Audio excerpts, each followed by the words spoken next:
नाज़रीन, रुपया पैसा में आपको खुश आमदीद कहते हैं। मैं हूं अली नासिर। आज जिस मौजू के ऊपर हम गुफ्तगू करेंगे वो है हर आम आदमी की ख्वाहिश कि जनाब मेरे सर पर एक छत हो, मेरा अपना एक घर हो, और इस ख्वाहिश को पूरा करने के लिए जिस तरह के जतन करने पड़ते हैं वो इस वजह से क्योंकि हाउसिंग हमारे मुल्क के अंदर आम आदमी की दस्तर से बाहर हो चुकी है।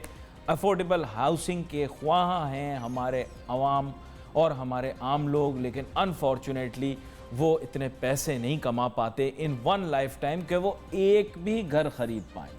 ये बड़ी अजीब व गरीब किस्म की सिचुएशन है जिसकी वजह से प्रॉब्लम्स अराइज़ कर रहे हैं। अर्बन एरियाज़ के अंदर आपको पता है न्यूक्लियर फैमिली कॉन्सेप्ट आ गया है, यानी मियाँ बीवी और बच्चे। अब लोग जॉइंट फैमिली सिस्टम में रहना पसंद नहीं करते। रोज़ की खिच खिच और लड़ाइयों से तंग आके लोग अपना अलहदा से घर बनाना चाहते हैं।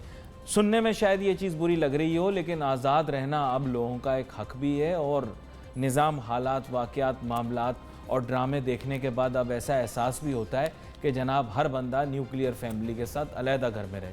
पैसे कहाँ हैं इस तरह का घर ख़रीदने के लिए?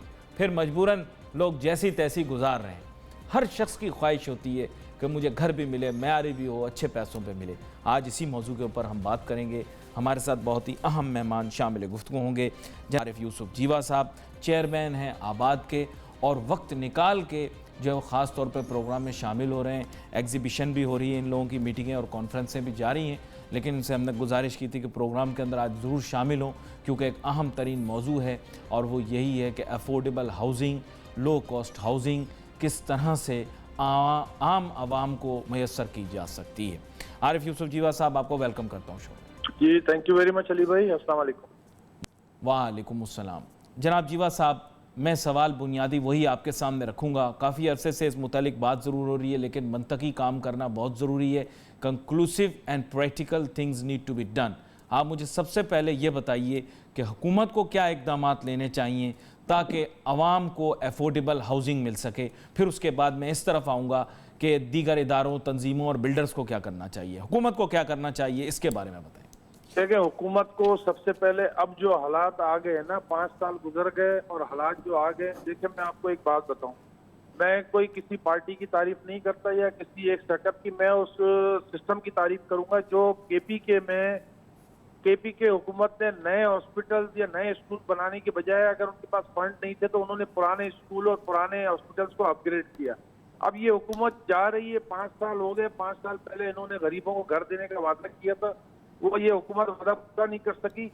तो कम अज कम आने वाली हुकूमत या जो केयर टेकर गवर्नमेंट है, जो एमडीए के प्लॉट दिए गए, जो हाउस स्कीम में प्लॉट दिए गए, जो वहाँ पे जमीनें हैं, उन्हीं को अपग्रेड करके लोगों को हैंड ओवर कर दें। या इस्लामाबाद में कल एक जगह एक सेमिनार में था, तो वहाँ पे एक साहब ने ये इंकशाफ किया कि इस्लामाबाद में 1 साल पहले लोगों से हुकूमत ने सस्ते घरों के लिए पैसे लिए, ये आज तक हमें नहीं पता था। ये कल ये इंकशाफ हुआ है। उन लोगों के पैसों का क्या हुआ? कराची में इतनी स्कीमें आई हैं, उनके पैसों का क्या हुआ? उनको क्या डिलीवर किया? तो कम अज कम हुकूमत अगर नई स्कीम नहीं ला सकती, फेडरल के अंदर इतने पैसे लोगों से लिए में अगर हुकूमत नई स्कीम नहीं ला सकती, तो कम अज कम ये करे कि जो पुरानी स्कीम है उनको अपग्रेड कर दे, उनको दोबारा से फाल कर दे, और लोगों को कोई घर एक छोटा घर मुहैया कर दे। तो आपने बात की, जो जॉइंट फैमिली सिस्टम अब पाकिस्तान के अंदर तकरीबन खत्म होने को जा रहा है शहरों के अंदर, और लोगों को घर की जरूरत है। हर आदमी अपना घर चाहता है, अपनी ट्रांसपोर्ट चाहता है, क्योंकि पाकिस्तान में ट्रांसपोर्ट भी नहीं है।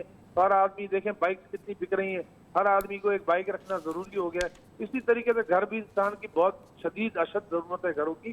कम अज कम गवर्नमेंट को जो है इस पर करना चाहिए।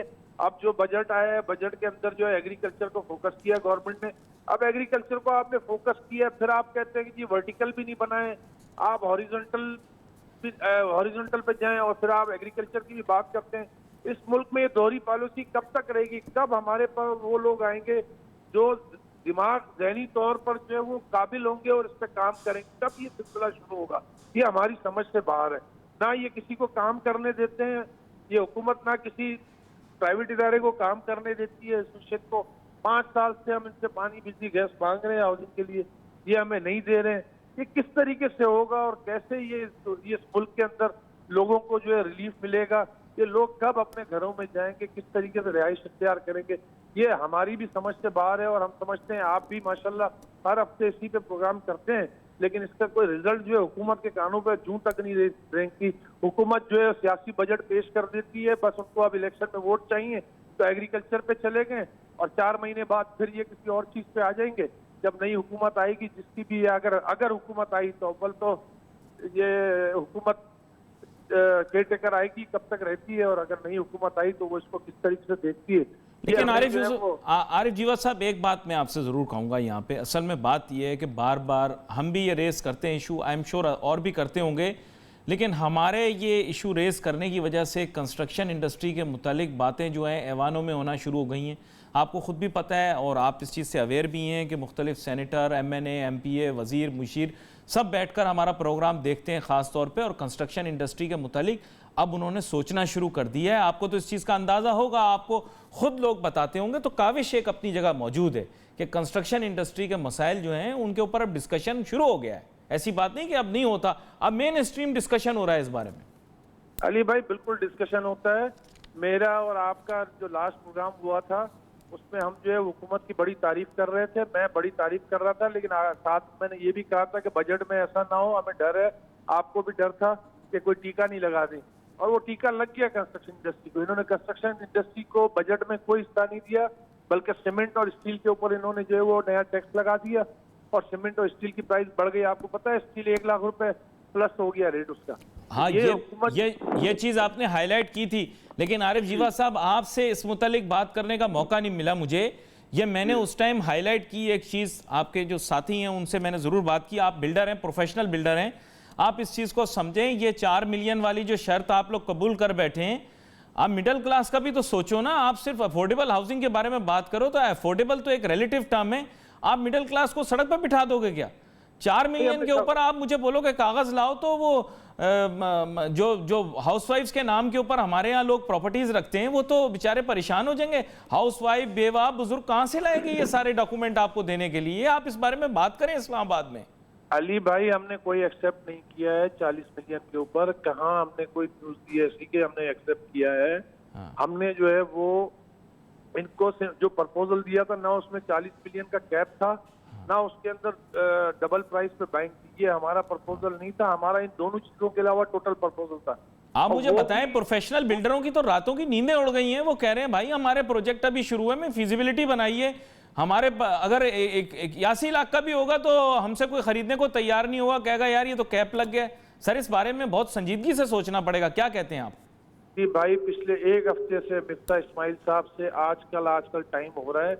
वो जो है, हमने ये आपके मीडिया चैनल्स पे और न्यूज चैनल पे और प्रिंट मीडिया में सब जगह ये हमने बयान दिए हैं कि हमें ये काबिल कबूल नहीं है 40 लाख वाला कैप।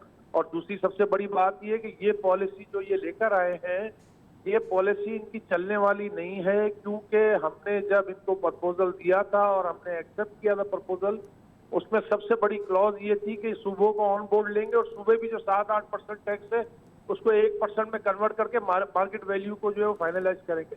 आज तक किसी सूबे में बजट आ गया, किसी सूबे ने इसको एक्सेप्ट नहीं किया, ना किसी सूबे ने जो है इस पे इनकी कोई फाइनलाइजेशन हुई, कोई डील अभी तक कोई न्यूज नहीं है। तो हमें ये लग रहा है कि ये जब बजट फाइनल बहस के बाद जब फाइनल होगा तो इसमें इनको ये जो प्रपोजल है 1% वाला, इसको उड़ाना पड़ेगा। अगर ये रखेंगे तो कोई भी ट्रांजैक्शन नहीं करेगा। आप मुझे बताएं, सर, आप रजिस्ट्रार के दफ्तर में रजिस्ट्रार के पास जाते हैं, उसको मुंह देते हैं, अब क्या FBR वाले को भी आप रजिस्ट्रार के दफ्तर में बिठा दोगे? सर, कम आप कागजी कार्रवाई कम करवाओ, ये तो कागजी कार्रवाई ज्यादा करने वाला काम हो गया। अब क्या वहाँ रजिस्ट्रार को मैं ये जाकर बताऊंगा कि भाई मुझे दे दो क्योंकि ये मेरी कीमत ये? सर, ये आप खुद सोचो, ये तो बड़ा कॉम्प्लिकेटेड प्रोसेस हो जाएगा। एक रजिस्ट्रार के पास जाके काम करवाना थोड़ा आसान हुआ था इतनी मुश्किल से, अब वहाँ पर FBR वाला आ गया तो मैं क्या करूँगा? FBR वाले तो खुद कहीं जाने को तैयार नहीं है। वो तो आप इंडस्ट्रियलिस्ट को, चाहे वो कंस्ट्रक्शन इंडस्ट्री हो चाहे और इंडस्ट्री हो, वो कहते हैं हमें टैक्स वसूल करके दें। सबसे बड़ा जो हमारे पास जो हमारे ऊपर जो एक छुरा है, वो सबसे बड़ा तो विद होल्डिंग टैक्स है जो हम कलेक्ट करके इनको जमा करके देते हैं। FBR के नुमाइंदे तो हम बने हुए हैं, ये कहीं नहीं जाते। हमने FTR कराया, FTR क्यों फेल हुआ? इन्होंने एक नुमाइंदा जो है इदारों में नहीं भेजा वसूली के लिए। वो कहते हैं जी आप ला के हमें दें। आबाद का काम ये थोड़ी है कि लोगों से पैसे वसूल करके ला के दे और फिर जब पैसे जमा नहीं हुए तो कहे जी पॉलिसी फेल हो गई। भाई कलेक्शन करना, रिकवरी करना तो एफबीआर का काम है, ये काम हमारा थोड़ी है आबाद का कि आबाद इनको कलेक्ट करके देगी पैसे। आबाद का काम है पॉलिसी इनके साथ बैठ के बनाना, आबाद का काम है एक अच्छा सिस्टम बनाना इनके साथ बैठ के। आबाद का काम ये नहीं है कि इनको जो है पैसे वसूल। विद होल्डिंग टैक्स क्या है? विद होल्डिंग टैक्स हम लोगों से पैसे वसूल करके दे रहे हैं इनको आज तक, और अगर उसमें कोई 1-2 रुपए आगे पीछे होते हैं तो ये हमें जो है वो शुक्र नोटिस भेजते हैं, फिर हमारे ऊपर जुर्माने लगाते हैं। क्यों आपने टाइल्स वाले से जो है प्रॉपर टैक्स वसूल नहीं किया? क्यों आपने स्टील वालों से प्रॉपर टैक्स लेके नहीं दिया? क्यों आपने सैनिटरी वालों से प्रॉपर टैक्स लेके नहीं दिया? ये हमारा काम है, ये इंडस्ट्रीज का काम है। इंडस्ट्री वाले भी इस बात पे जो है चीख रहे हैं कि जी विद होल्डिंग टैक्स हम क्यों वसूल करके दें? हमारा क्या काम है इसमें? आप जो इदारा है आप खुद वसूल करें उससे जाके।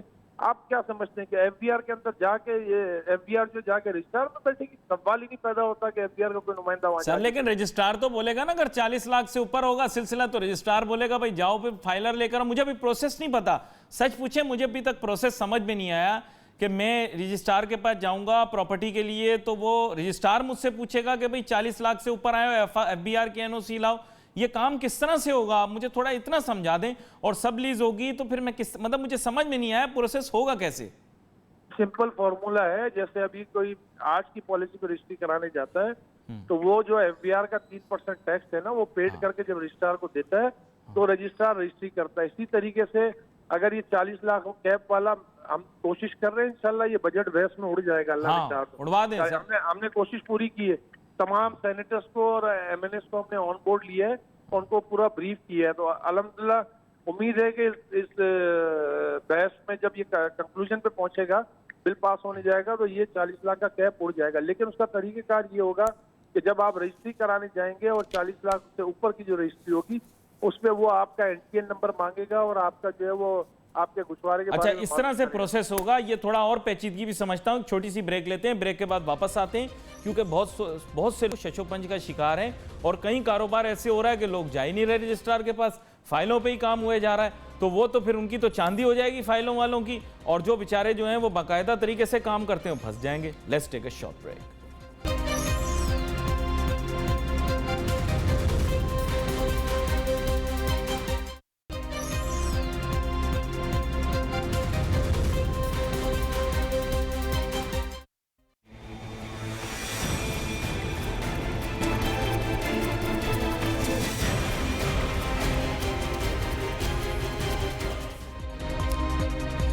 नाज़रीन वेलकम बैक आफ्टर ब्रेक। गुफ्तगू हमारी जारी है। ब्रेक पे जाने से पहले मैं आरिफ यूसुफ जीवा साहब से पूछ रहा था जो कि चेयरमैन है आबाद के, कि जनाबे वाला ये जो अब नया सिलसिला बनेगा, ज़ाहिर बात है एक इदारे को भुगताना मुश्किल होता है। बिल्डर तो बेचारे बचते फिरते हैं, सबसे ज़्यादा नज़रों में पाकिस्तान में बिल्डर रहते हैं क्योंकि ये काम जो कर रहे होते हैं दुनिया के सामने होता है।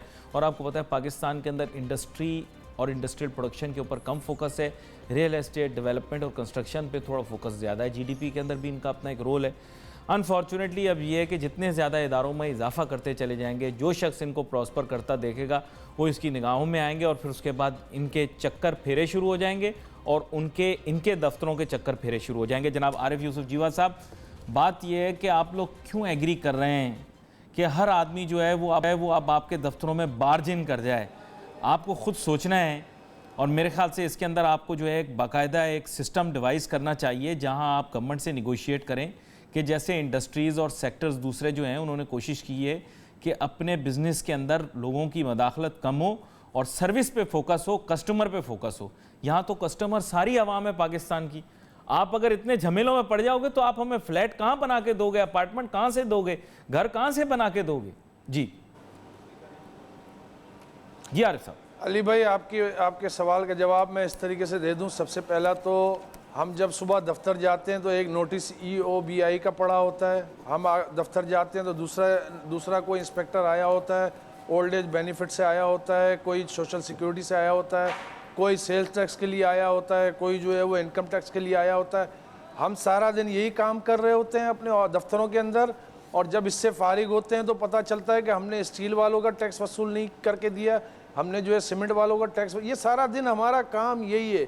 और आपने जहाँ तक बात की कि हम आवाज़ नहीं उठाते, आप रिकॉर्ड उठा के देख लें, बजट जिस दिन आया है उस दिन रात को सबसे पहला जो अगेंस्ट बयान आया है वो आबाद के चेयरमैन का आया है, वो टीवी चैनल्स हों या प्रिंट मीडिया हो, सबसे पहला स्टेटमेंट मेरा आया है कि ये बजट जो है इलेक्शन बजट है। और इलेक्शन बजट किस लिए हम इसको कहते हैं कि इन्होंने एग्रीकल्चर को फोकस किया है। क्योंकि एक घर में या फ्लैट में रहने वाला जो है वो वोट देने के लिए बड़ी मुश्किल से निकलता है, और ये एग्रीकल्चर साइड पे गांव देहातों में लोग इनको वोट देते हैं। अब जो है इसके लिए मैं माजरत के साथ कहना चाहता हूँ, अब अपोजिशन भी जो है हुकूमतों में आ गई है, वो इस बजट के खिलाफ उस तरीके से नहीं बोल रही है। मैंने तो सुना है आज या कल ये बजट पास हो जाएगा। पाकिस्तान की तारीख में इतनी जल्दी कभी बजट पास नहीं हुआ, क्योंकि अगर ये एग्रीकल्चर बजट है और कोई भी अपोजिशन जमात इसके खिलाफ बात करती है तो उसका भी वोट लूज होता है। तो फिर आपने बिजनेस कम्युनिटी को इस मुल्क में रखा क्यों है? क्यों आपने इस मुल्क में इंडस्ट्रियां लगाई हैं? भेज दें इनको बाहर, इनको भेज दें। चाइनीज आ रहे हैं माशाल्लाह, सीपेक अच्छी चीज़ है, अच्छा प्रोजेक्ट है, उनको ले आए इस मुल्क में। हम चले जाते हैं बाहर किसी मुल्क में, क्योंकि चाइनीज़ को आपने कोई लाइसेंस देना है तो उनसे कोई पूछगछ भी नहीं करनी है।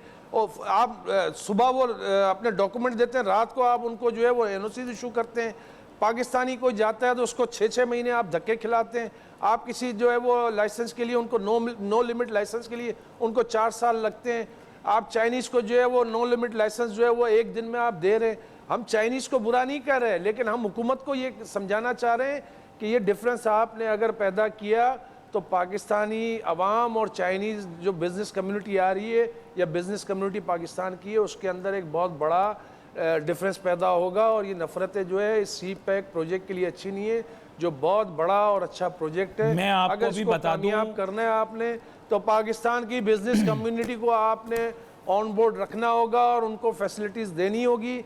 अगर आप पाकिस्तानी बिजनेस कम्युनिटी को यहाँ इस मुल्क में काम करते देखना चाहते हैं, ये टोटली आपने इलेक्शन बजट दिया है। आपने जो है वो हमसे वादे किए कि हम कंस्ट्रक्शन इंडस्ट्री जो है वो 72 इंडस्ट्रियों की मदर इंडस्ट्री है, उसको हम जो है वो आगे लेकर जाएंगे। आपने कोई सहूलत तो देना कुछ, आपने स्टील पे टैक्स लगा दिया, आपने सीमेंट पे टैक्स लगा दिया, आपने तमाम चीज़ें जो है वो एक साइड पे कर दी। आपको कोई परवाह नहीं है। आपको इलेक्शन जीतना है तो जीतिए इलेक्शन, फिर हम भी बिजनेस कहीं और जाके करते हैं, फिर हमें बता दें कि हमने इस मुल्क में बिजनेस नहीं करना है। आप लड़ें इलेक्शन, आप लोग जीतें। ये मुल्क इलेक्शन के लिए रह गया कि इलेक्शन जीते और इलेक्शन लड़ें और बिजनेस कम्युनिटी को जो है वो ये तकलीफ़ें दें। बड़े अफसोस के साथ कहना पड़ता है कि तमाम के तमाम हुकूमत हो। आप मुझे बताएं अपोजिशन ने कि कहाँ अपोज किया इस बजट को, किसने इसको अपोज किया? सब पॉलिटिकली जो है वो स्कोर गेन कर रहे हैं इस बजट के लिए। एक वाहिद जो है वो आवाज़ उठा रही है कि ये बजट जो है टोटली इलेक्शन बजट है। और ये जो है आपको इसका असर नज़र आएगा। 4 महीने का अपोजिशन ने कहा है कि 4 महीने का बजट लाएं, और मैं आपको ये बात यकीन से कहता हूँ, ये बजट ही 4 महीने का है। ये बजट आया ही 4 महीने के लिए, सब मिले हुए हैं। ये 4 महीने का बजट है। आप देखिएगा अगर हुकूमत नहीं आई, अगर हुकूमत आई, क्योंकि केयर टेकर गवर्नमेंट में तो बजट चेंज नहीं हो सकता। अगर नहीं हुकूमत आई, अच्छा, इन यहाँ तीनों में से या चारों में से जो हुकूमत आई, ये नया बजट लेकर आएंगे 4 महीने के अंदर। देखिए, बात आपने जैसे कि आप इस वक्त, मैं समझता हूँ, अब ये मैं चाह रहा था कि थोड़ा सा आपकी तरफ से इमोशनल किस्म का इनपुट आए। मेन एम यही है कि आपने कहा कि इलेक्शन बजट इन्होंने बना दिया, पॉपुलर बजट बना दिया, और उसका मकसद यही था कि अवाम के अंदर पजीराई हासिल कर सकें। मुझे पता नहीं कि अवाम में कितनी पजीराई हासिल की। आपका ऐसा ख्याल है कि basically they have try to pacify the powerful agriculture sector. However सबको इन जनरल नहीं किया होगा, लेकिन इनके लिए मुश्किलात पैदा हो सकती हैं आगे आने वाले दिनों के अंदर। आपने चूँकि बड़ी अहम बात की यहाँ पर, क्योंकि मैं भी खुद अंडरस्टैंड कर पा रहा था आपकी गुफ्तगू से कि बेचैनी, परेशानी दिखाई दे रही है, महसूस हो रही है। आप अकेले नहीं हैं, बाकी भी इंडस्ट्रीज़ के लोग जो हैं वो बहुत ज़्यादा परेशान हैं कि जनाबे वाला ये किस तरह से। और आपने ख़ास एक चीज़ हाईलाइट कर दी कि अपोजिशन ने सिर्फ लिप सर्विस की, और लिप सर्विस करने के बाद अपोजिशन भी खामोश हो गई। उन्होंने कहा कि कहीं हम रखना रुकावट न डालें, पता लगा कि हमारा वोट बैंक भी इफ़ेक्ट हो जाए। लेकिन यहाँ पर पाकिस्तान की मईशत और इकॉनमी की तरफ भी देखना है। मैं आपको दूसरी जानिब लाता हूँ। आपने स्टील और सीमेंट का सरसरी ज़िक्र किया, बल्कि बार बार उसका ज़िक्र करते रहे, ख़ास तौर पे हाईलाइट करते रहे कि जनाब उस पर टैक्स का मसला है। तो सर, ये सीमेंट सेक्टर वाले, स्टील सेक्टर वाले आप लोगों से ज़्यादा बावसूख तो नहीं हो सकते। How they are able to manipulate the system कि वो जो है मसले मसाइल आपके लिए पैदा करें, ऐसा मैंने सुना है, जो सुना है आपको बता रहा हूँ जी। देखिए अली भाई, बात यह सीमेंट सेक्टर भी आवाज़ उठा रहा है, स्टील सेक्टर भी, लेकिन उस तरीके से आवाज़ नहीं जा रही। उसकी वजह ये कि अगर स्टील पे रेट्स बढ़ते हैं, सीमेंट पे रेट्स बढ़ते हैं ना, तो वो आप क्या समझ रहे हैं, अभी ये बजट अप्रूव होने जा रहा है, उससे बाद रेट बढ़ेंगे। उन्होंने रेट बढ़ा दिए अभी से स्टील के भी रेट बढ़ गए, सीमेंट के भी रेट बढ़ गए। वो रेट बढ़ाए किसको है? हमारे ऊपर उन्होंने ये बोझ डाला है। हम किस पे डालेंगे आगे जाके? हम उस गरीब आवाम पे डालेंगे जो अपना घर बनाना चाहता है, या जो हमारे पास कोई प्रोजेक्ट में कोई अपार्टमेंट या फ्लैट लेना चाहता है। अल्टीमेटली वहीं डाइवर्ट होना है। आज आज कोई गरीब आदमी किसी दूर अफ्तादा इलाके में जाके अपना घर बनाने की कोशिश करता है। अब ज़मीन तो उसको मिल जाती है सस्ती, जब वो कैलकुलेट करता है, कॉस्ट ऑफ कंस्ट्रक्शन देखता है, तो वो जो है वो बना ही नहीं पाता उस घर को। सर मैं एक चीज आपसे पूछना चाहता हूँ, ये है कि 2200 से लेकर 2500 रुपए मेरी कंस्ट्रक्शन कॉस्ट है, आप 40 लाख के ऊपर मेरे ऊपर कैप लगा रहे हो, इंसाफ है ये कोई? सर आप मुझे बताएं, मैं कितने बड़े घर में रहूंगा? 2000 स्क्वायर फुट तो रहने के लिए दे दो आप। यही अब मैंने तो आपको यहाँ कैलकुलेशन करके समझाते हैं। जी जी नहीं, यही तो इनको हम समझाते हैं गवर्नमेंट को कि आप जो 40 लाख का कैप लगा रहे हो, आपने पिछले साल 40 लाख की छूट दी थी, आज 40 लाख पे कैप लगा दिया आपने। तो आप ये जो लगाते हो, आपके पास लोग कितने हैं जो टैक्स पेयर हैं, या जो आपके पास रजिस्टर्ड हैं? आपके पास टोटल लोग कितने हैं? आपका पैसा तो बाहर मुल्क में पड़ा हुआ है। मुझे एक छोटी सी ब्रेक लेनी है, ब्रेक के बाद वापस आता हूं। मैं इस पर आपके साथ तफसीली गुफ्तगू करता हूं, क्योंकि बिल्डर ने पूछा है, उन्होंने कहा है कि जनाब 2200 से 2500 रुपए हमारा पर स्क्वायर फुट हमारा रेट आ रहा है। अब रद्दी रेट के ऊपर तो काम नहीं होगा ना, कुछ गरीब आदमी को भी एक अच्छे मयारी घर में रहने की इजाज़त होनी चाहिए, थोड़ा सा कम कर लो। फिर वो कितने से घर में रहेगा? छोटी सी क्या साबुनदानी में रहेगा? क्या वो बिस्कुट के डब्बे में रहेगा? Let's take a short break.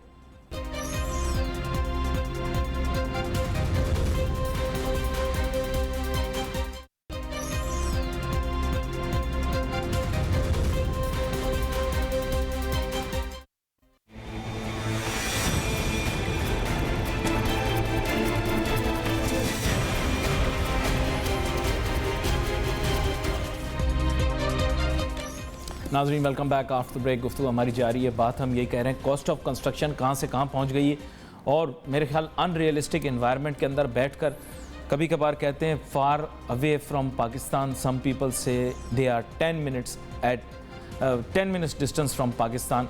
यानी बुनियादी तौर पर जो पॉलिसियाँ बन रही हैं पाकिस्तान के अंदर नहीं बन रही, या कहीं खलाई मखलूक वाली बात हो गई। वो खैर खलाई मखलूक का लफ्ज़ मैं इस्तेमाल नहीं करना चाहूँगा। मुझे पता नहीं वज़ीर आज़म साहब के जहन में क्या आई, उनको क्या सूझी, उन्होंने खलाई मखलूक का नाम ले दिया। मैं तो भाई घबराता हूँ खलाई मखलूक की बात करते हुए। यहाँ पर मैं आरिफ जीवा साहब आपसे पूछना चाहूँगा कि जनाब वाला ये पॉलिसियाँ कौन बना रहा है? ऐसे लग रहा है आप भी मुस्कुरा रहे हैं खलाई मखलूक वाली बात पर, मैं भी खामोश हूँ। तो ये पॉलिसियाँ में मेरे ख्याल हुकूमत भी फिर खला में ही बना रही है ना, हुकूमत भी खलाई मखलूक की तरह ये सब चीज़ें बना रही है। उनको आप बोलें कि ज़मीनी हक़ाइक़ समझ के पॉलिसियाँ बनाएं। कॉस्ट ऑफ कंस्ट्रक्शन कहाँ से कहाँ पहुँच गई है, और पॉलिसी ऐसे बना देते हैं फ्लैट सी जो कि समझ में नहीं आती। तो आप इस्लामाबाद के अंदर जाकर इनको एक्सप्लेन करें कि व्हाट दे आर डूइंग। जी अली भाई, सबसे पहले तो मैं आपके सवाल का जवाब देने से पहले, मेरा ख्याल है ये आपका लास्ट ब्रेक टाइम है, तो मैं थोड़ा आपके नाज़रीन को ये बताना चाहूँगा कि हम इस वक्त इस्लामाबाद में हैं और एक एक्सपो कर रहे हैं इस्लामाबाद में। तो आपके नाज़रीन जो देख रहे हैं वो ज़रूर तशरीफ़ लाएँ पाक चाइना सेंटर में, पाक चाइना फ्रेंडशिप सेंटर में 4, 5, 6 मई को ये एक्सपो है। और इधर जो है वो लोगों को हमने बड़ी सहूलियात दी हैं और बहुत डिस्काउंट भी ऑफ़र किया है, तो ज़रूर तशरीफ़ लाएँ। मैं एक बात आपके सवाल से हट के एक बात मैं करूँगा, हमें ये बताए हुकूमत, आज तक किसी ने जो है वो 1 रुपए का हिसाब नहीं दिया किसी हुकूमत ने। ये हुकूमत हमें बताए कि जब ये हमसे टैक्स वसूल करने आती है हुकूमत, तो हमें पूछती है कि आपने जो है वो कितना पैसा कमाया, उसका डेबिट क्रेडिट सब पूरी बैलेंस शीट सब बनवाती है हुकूमत। हमें बताए, आज तक किसी हुकूमत ने बताया कि जी 1000 अरब रुपए खसारा हुआ इस साल बजट में, तो 1000 अरब रुपए खसारा पूरा करने के लिए हमें IMF से फलां जगह से लोन लेना पड़ गया। अरे भाई, आप लोन हमारे बिहाफ पे ले रहे हो, तो हमने जो खसारा आपने किया या 4000 अरब खर्चा आपने किया, आज तक आपने बताया कि आपने वो पैसा कहाँ कहाँ खर्च किया?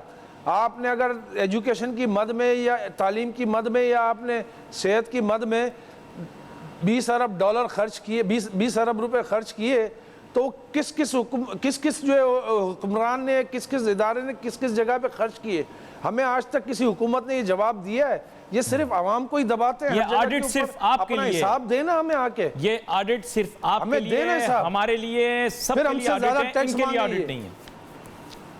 इन्होंने अपने लिए ऑडिट कौन करेगा? इनका ऑडिट इनका ऑडिट कोई पैसे का हिसाब देते हैं कभी? आज तक जितनी हुकूमतें आई हैं, मैं इस हुकूमत की बात नहीं करता, आज तक जितनी हुकूमत आई इन्होंने कोई हिसाब दिया आज तक किसी को? और हर दफा जो है ये मुल्क खसारे में जा रहा होता है, हर दफा जो है वो कोई ना कोई नेगेटिव। अभी इन्होंने जो बजट दिया है, ये क्या पिछले साल से कम खसारे में होगा? इनको IMF के पीछे जाना पड़ेगा वोट और को इज्जत IMF दें अपनी शर्तों पे इनको देगी। सर ये कहते हैं सिर्फ वोट को इज्जत दें, वोट को मैं बताता हूँ आपको, वोट को इज्जत देना किसे कहते हैं, लेकिन दिल के अंदर शायद नोट को इज्जत देते हैं। वोट को इज्जत देना मेरा ख्याल है, ऐसा मैंने समझा। अली भाई ये सियासी बात हो जाएगी। मैं बताता हूँ वोट को इज्जत कैसे दी जाती है। आपने बल्दियाती इदारे पूरे पाकिस्तान में अभी बनाए हैं, इस्लामाबाद, लाहौर, कराची। आपने किस चेयरमैन को या किस मेयर को आपने इज्जत दी है? वो वोटों से ही आया है। आपने उनको कौन से फंड दिए कि वो काम करें? आप मुझे बताएं कौन सा मेयर जिसके पास फंड है, कौन सा इलाके का चेयरमैन जिसके पास फंड है? ये बिजनेस कम्युनिटी को चलाएंगे?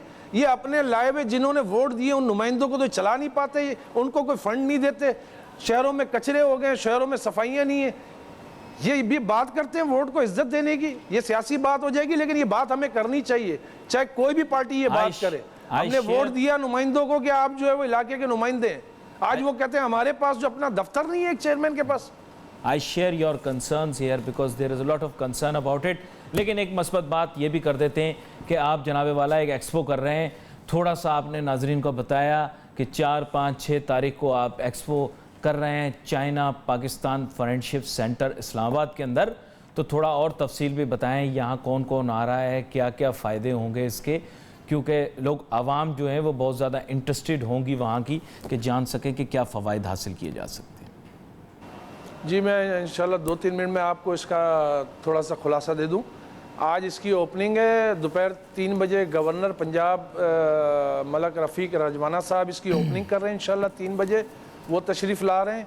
और कल सुबह जो है वो हमने 12 बजे एक सेमिनार रखा है, वो जॉब फेयर हमने उसका नाम रखा है, उसको डिप्टी चेयरमैन सेनेट जनाब सलीम मांडवी वाला साहब उसकी इनोवेशन कर रहे हैं। और वहाँ पे हम जो है वो पाकिस्तान की तारीख़ में पहली दफ़ा जॉब के हवाले से एक वेबसाइट लॉन्च कर रहे हैं, उसका पोर्टल सुबह जो है इसका इनोवेशन करेंगे सलीम मांडवी वाला साहब डिप्टी चेयरमैन साहब। ये पाकिस्तान की पहली जॉब पोर्टल होगी जो फ्री ऑफ कॉस्ट होगी। कोई भी स्टूडेंट या कोई भी बेरोज़गार आदमी उस वेबसाइट पे जाएगा, अपनी रजिस्ट्रेशन कराएगा। और आज ऊपर कोई 15 से 20 कंपनीज़ हैं, उन्होंने मल्टीनेशनल्स कंपनी जिसमें केमिकल का इंडस्ट्रीज़ भी हैं, टेक्सटाइल इंडस्ट्रीज़ भी हैं, स्टील भी है, सीमेंट भी है, उन्होंने अपने स्टॉल लगाए हुए हैं। फ़ॉरेन के दुबई की भी एक कंपनी है, उन्होंने अपने स्टॉल लगाए, जो हमने कॉम्प्लीमेंट्री उनको दिए हैं। वो आज बच्चों से CVs ले रहे हैं यहाँ पर, और उनमें से जो उनके लिए जो सूटेबल होगा उसको वो जॉब देंगे यहाँ पर इंशाल्लाह इसी 3 दिन की एक्सपो के अंदर।